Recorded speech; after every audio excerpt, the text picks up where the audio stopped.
மனதில் போட்டு பூட்டி வைத்த சேதி என்னவோ, அதை மௌனமாக மறைத்து வைத்த நீதி என்னவோ.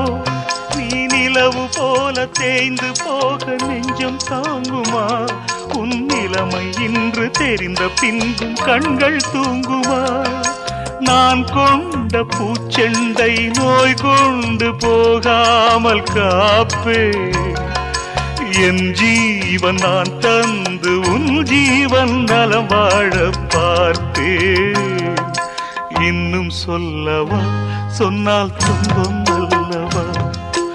இன்னும் சொல்லவா, சொன்னால் துன்பம் அல்லவா?